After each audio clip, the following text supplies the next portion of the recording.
Hoy vamos a ver la séptima entrega de las promesas del fin, cuyo tema es la eternidad, y lo que vamos a hacer hoy es una introducción.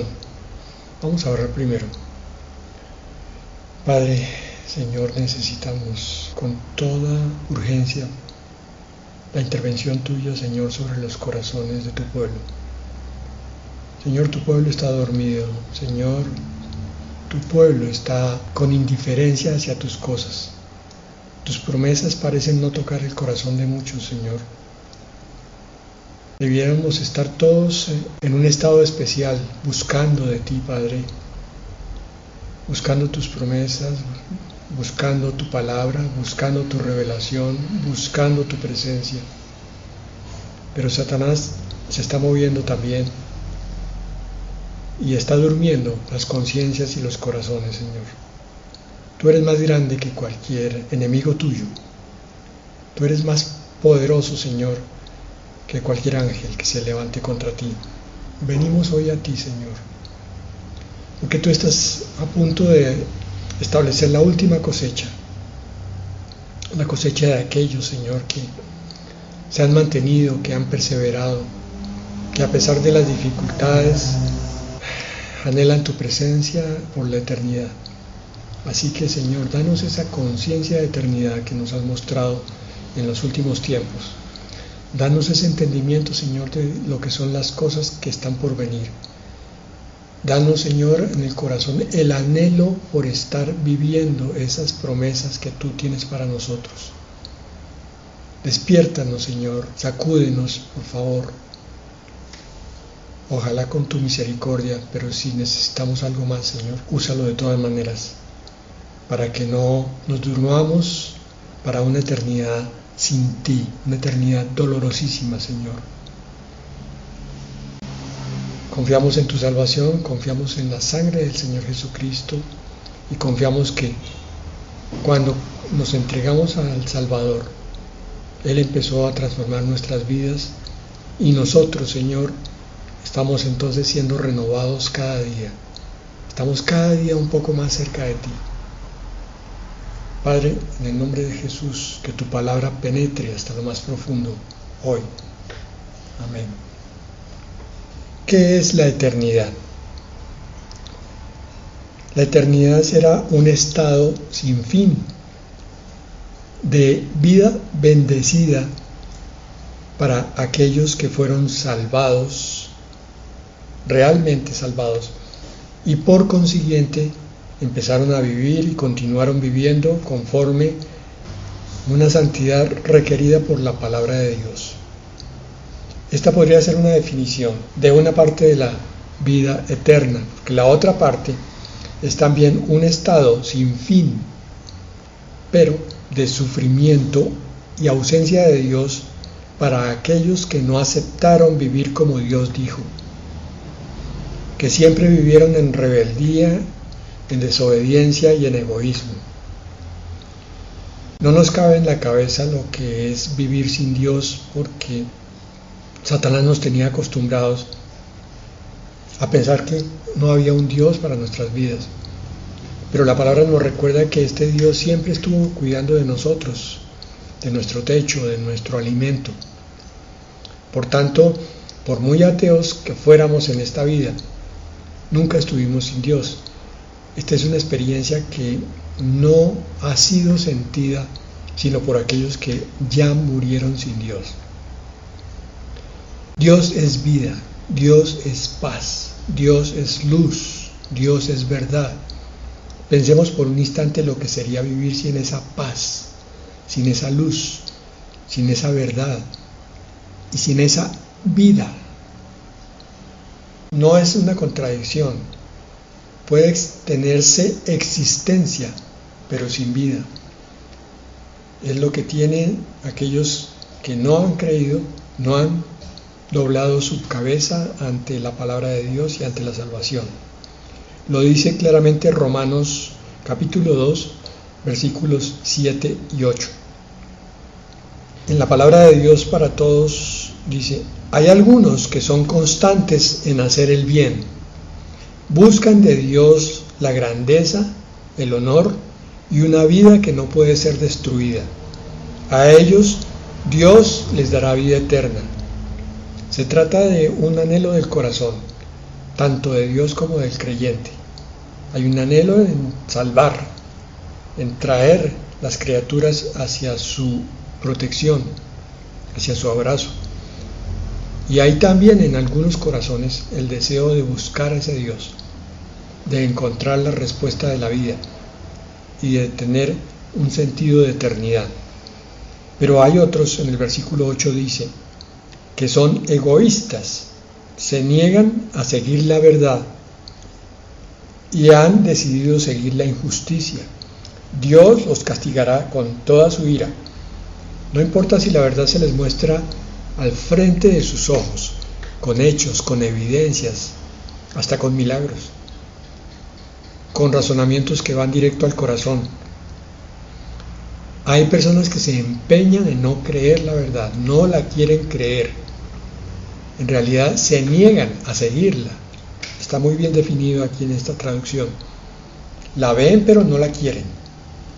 Para ellos está reservada la ausencia de ese Dios que no quisieron en sus vidas. Por tanto, lo que tenemos hoy como objetivo de estudio es la promesa de promesas.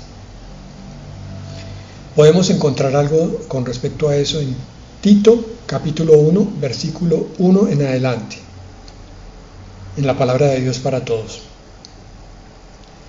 Estimado Tito, te saludo yo, Pablo, siervo de Dios y apóstol de Jesucristo. Miren lo que dice aquí.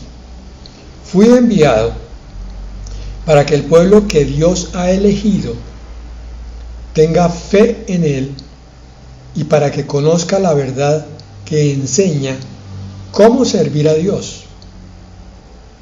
La meta, el objetivo, la finalidad de todo esto es que tengan la esperanza de vida eterna que Dios prometió desde antes de que el tiempo existiera, y Él no miente. Hay una promesa eterna de Dios. Cuando Él pensó en hacer las criaturas, también pensó en vivir con ellas por toda la eternidad. Esa es la promesa a la que se refiere. Solo que el Señor sabía que muchos no iban a querer estar sometidos a la obediencia a Él, por tanto iban a desechar esta promesa de vida eterna. Y se refiere aquí a vivir con Dios, porque de todas maneras el infierno también es vida eterna, solo que es vida de dolor, vida de privación, vida de soledad. Continúa Tito 1. Dios mostró esa vida al mundo en el momento apropiado y la dio a conocer a través del mensaje que me encargó anunciar. Pablo está hablando allí, ni más ni menos, que del Evangelio del Señor Jesucristo, la muerte y resurrección para vida eterna de los que crean en Él. Continúa. Hago este trabajo por mandato de Dios nuestro Salvador, mi verdadero Hijo en la fe que compartimos. Que la paz y las bendiciones de Dios nuestro Padre y de nuestro Señor Jesucristo estén siempre contigo. Resumamos, Pablo le escribe una carta a Tito y allí le dice que su ministerio consiste en enseñar cómo servir a Dios con un propósito, que a través de ese servicio se adquiera la esperanza de tener la vida eterna. La vida eterna es una esperanza bendita en el corazón del creyente. La vida eterna no es una doctrina más, entre otras muchas. Es la principal promesa, como lo pone aquí. La meta es que tengan la esperanza de vivir la vida eterna que Dios prometió desde antes de que el tiempo existiera. Esta traducción es absolutamente clara. El propósito de Dios está aquí revelado. La creación de seres vivos implicaba darle libertad para que escogieran si creían y querían vivir por consiguiente con ese Dios o no. Y es lo que hemos visto en toda esta historia que empieza en el libro de Génesis y termina en el de Apocalipsis. La batalla del bien contra el mal se resume en que unos quieren vivir como Dios dice y otros no quieren vivir así. Entonces cada uno escoge. Los rebeldes, los entre comillas independientes, los orgullosos, los egoístas escogen a Satanás y por tanto van a vivir con él por toda la eternidad. Pero los dóciles, los sometidos, los mansos, los obedientes, los que buscan la santidad, la verdad y el bien, bajan su cabeza ante el Creador, doblan su rodilla ante Jesucristo y lo aceptan en todas las cosas para vivir con Él por toda la eternidad.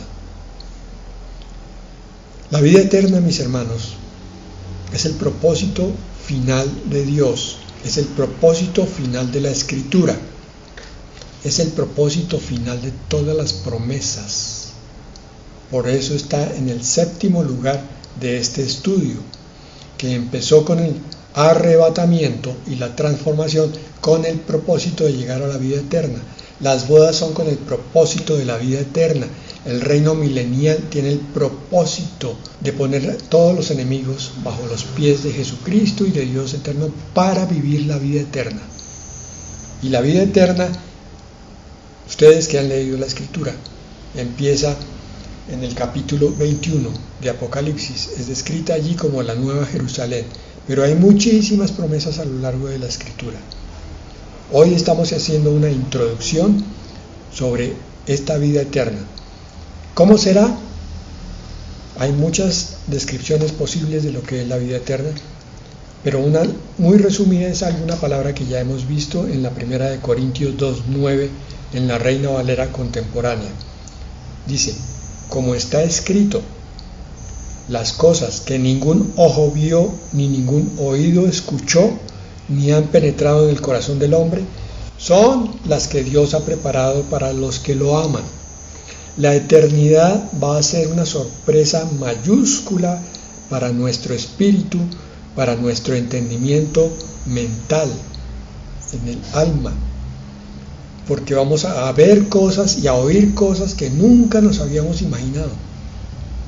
Nunca hubiéramos podido colocarlas en un papel. Así, nuestro rol en esta vida fuera el de escritores de novelas fantásticas o de ciencia ficción. Nada puede caber en la mente del hombre ni en el corazón sobre lo que nos espera. Empezando por Eclesiastés 3, del 9 al 13. Necesitamos entender la vida eterna con profundidad. Eclesiastés 3:9 dice, ¿qué provecho obtiene el que trabaja de todos sus afanes? Vamos a llegar al análisis de la vida eterna a través de esta palabra. El problema aquí es que nos plantea que algo hay en el corazón del que trabaja, que tiene tantos afanes, pero muchos de los que trabajan creen que sí obtienen provecho con lo que están haciendo. Los vemos levantarse temprano en la mañana, acostarse tarde en la noche, vivir agobiados todo el día y no encontrar reposo. No encuentran satisfacción en lo que están haciendo, no encuentran realización personal, no hay crecimiento en esa persona. Hay como un estancamiento y hasta como un retroceso.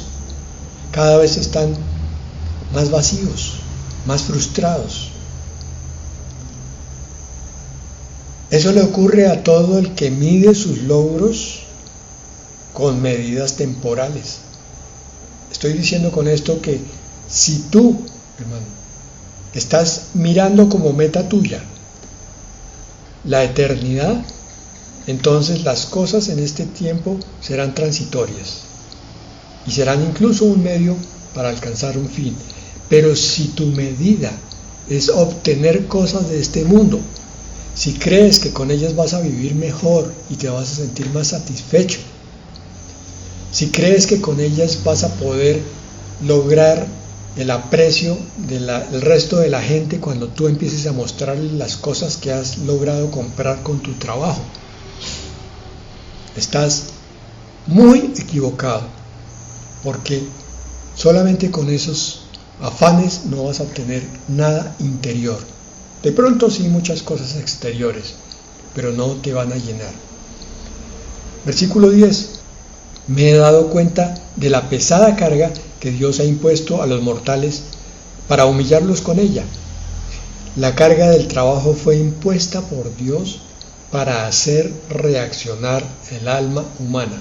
Ustedes recuerdan cuando el trabajo fue instituido como carga. Ganarás el pan con el sudor de tu frente, por causa del pecado.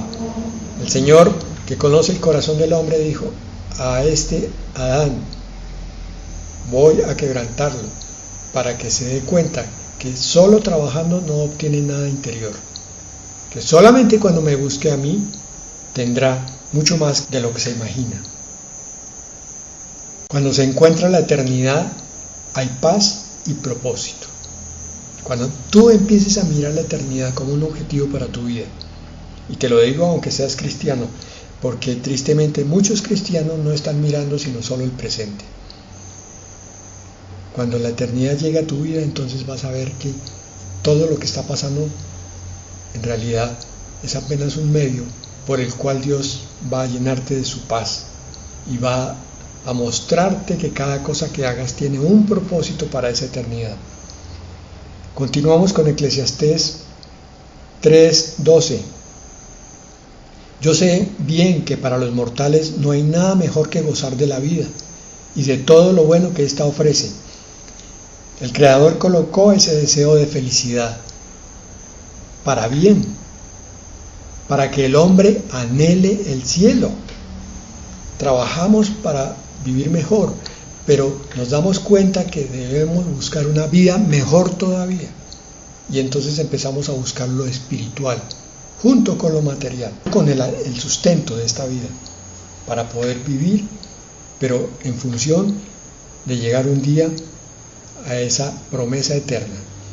Gozar de la vida sanamente es saber que lo temporal solo es un pálido reflejo de lo eterno. Los logros de este mundo solamente son un borrón, un espectro borroso de lo que Dios nos va a dar. Pero mal usado, ese gozo por la vida hace que el hombre se embriague en los placeres como sustitutos malos de la necesidad de Dios.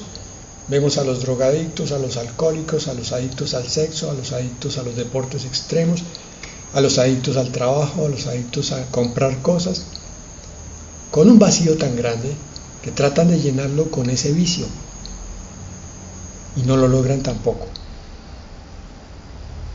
Revisa entonces tu principal ocupación o distracción, mi hermano. Mira hacia arriba esa ocupación, esa distracción, o mira hacia abajo, hacia la tierra. Eso te mostrará mucho. ¿Cuál es tu objetivo? Versículo 13. Y sé también que es un don de Dios el que todo hombre coma y beba y disfrute de lo bueno de todos sus afanes. Una cosa es disfrutarlos sanamente, otra cosa es convertirlos en el principal objeto de la vida. El comer, el beber, lo bueno de esta vida, están puestos por Dios para llenar nuestro cuerpo, pero para que el espíritu busque de Él. Pero cuando nos olvidamos del espíritu, entonces el comer, el beber y lo bueno se convierten en ídolos.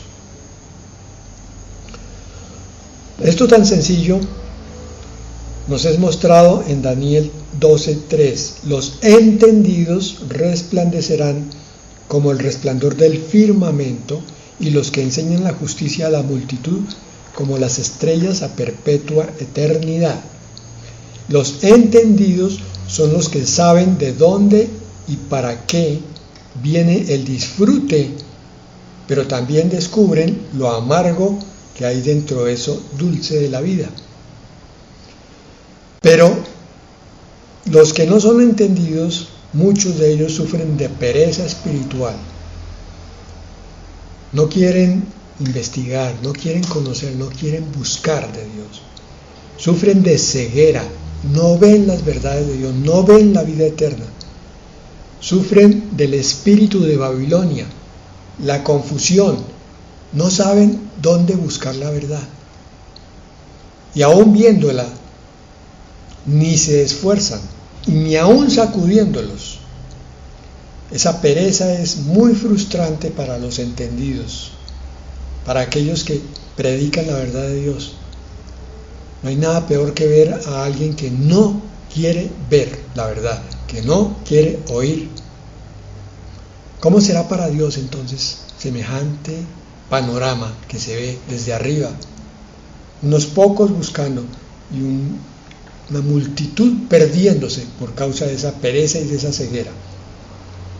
Hay 4 pasajes en Apocalipsis que nos muestran hasta dónde llega esa ceguera, esa sordera, esa terquedad.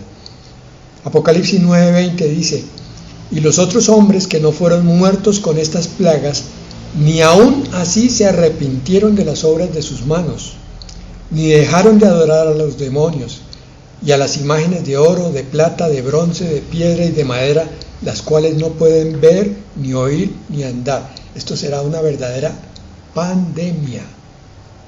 Muchos corriendo hacia el abismo, a pesar de todas las advertencias, a pesar de todas las Biblias que están en el mundo, a pesar de todos los predicadores, no se quieren mover de su pecado.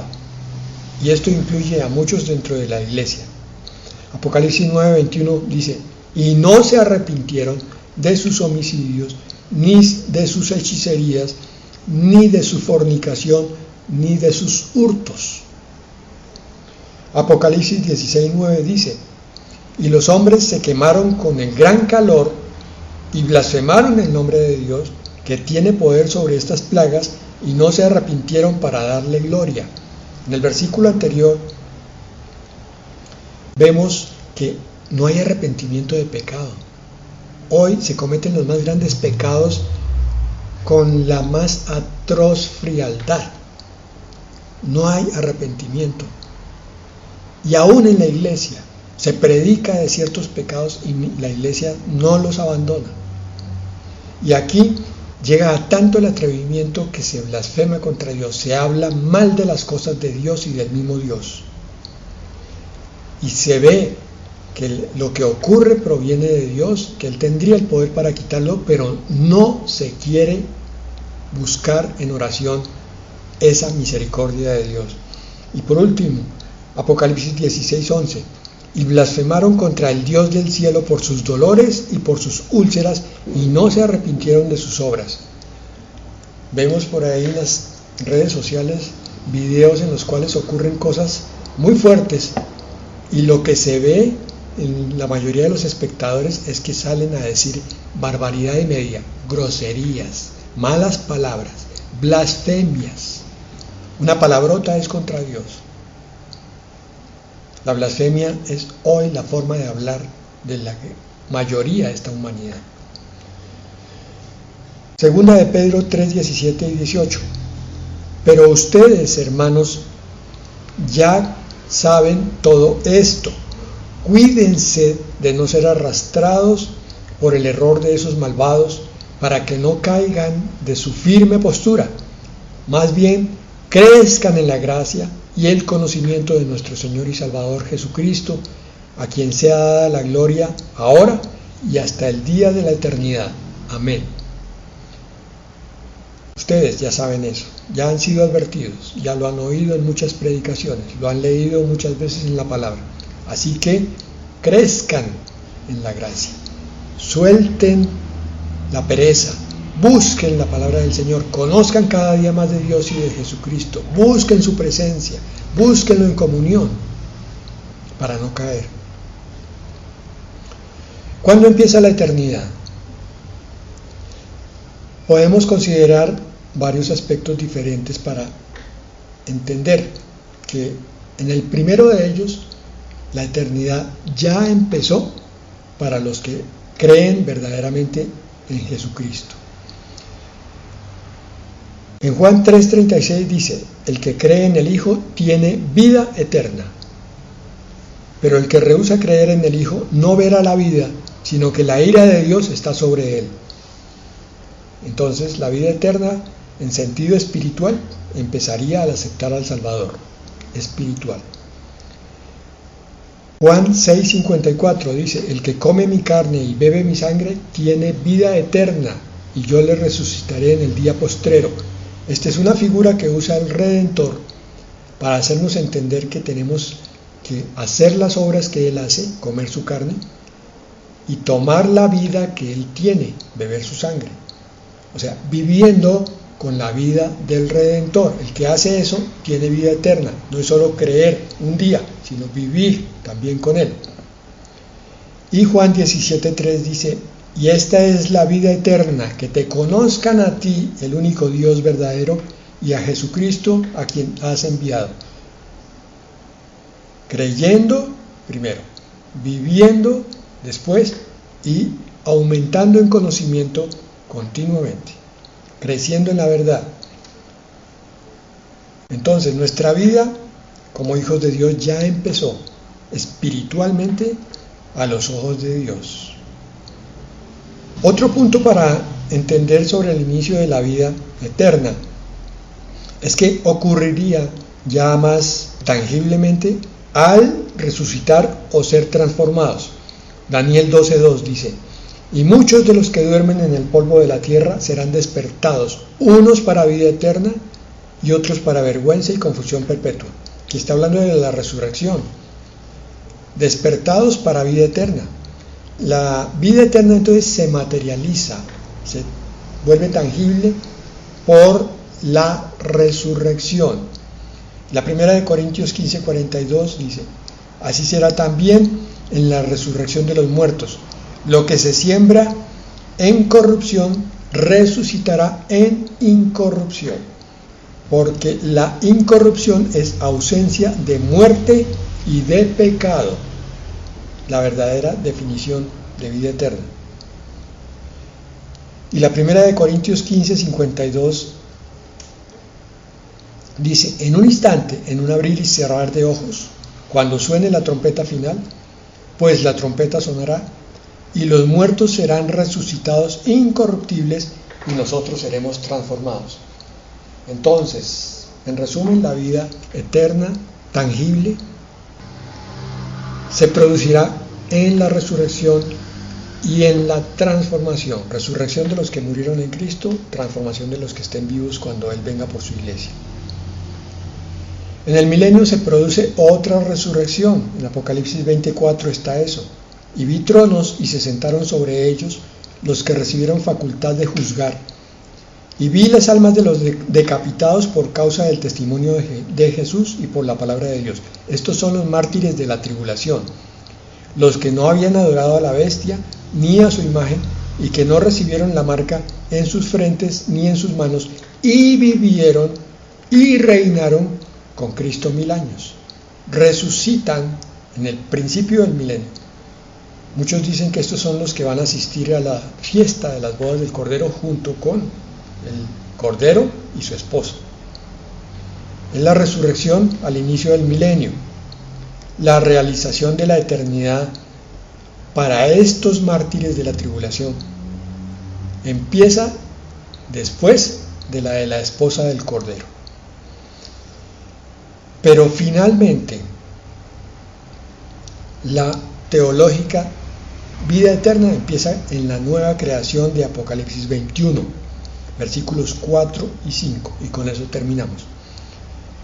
Dios enjugará las lágrimas de los ojos de ellos, y ya no habrá muerte, ni más llanto, ni lamento, ni dolor, porque las primeras cosas habrán dejado de existir. El que estaba sentado en el trono dijo: mira, yo hago nuevas todas las cosas. Y me dijo: escribe, porque estas palabras son fieles y verdaderas. Hermanos, entonces la eternidad completa, ahora sí, sin final, sin muerte, sin dolor y sin pecado, se inicia en el momento en que la nueva Jerusalén desciende del cielo, porque ha sido creada una nueva tierra, un nuevo cielo, un nuevo universo, donde ya no mora más el pecado, ni la muerte, ni Satanás, ni ninguna otra cosa detestable. Para allá vamos, hermanos. Dentro de 1007 años, si la iglesia fuera arrebatada hoy, en este preciso instante, tendríamos la siguiente sucesión de tiempo: 7 años de tribulación y 1000 años del gobierno de Cristo. 1007 años para que empiece la eternidad definitiva. Pero nosotros, como creyentes que vamos a ser llamados esposa de Cristo, iniciamos nuestra vida eterna en el momento en que creímos en Cristo, pero sobre todo en el momento en que lleguemos al cielo para los galardones y las bodas del Cordero. Eso puede ser en cualquier momento. Estoy citando estos datos para que tú te sacudas, para que te des cuenta lo que está en juego con tu fe, con tu creencia en estas cosas, o al contrario, con tu falta de fe y falta de creencia, y también con tu modo de vivir, porque el Señor viene por una esposa con una vestidura santa, limpia, sin mancha.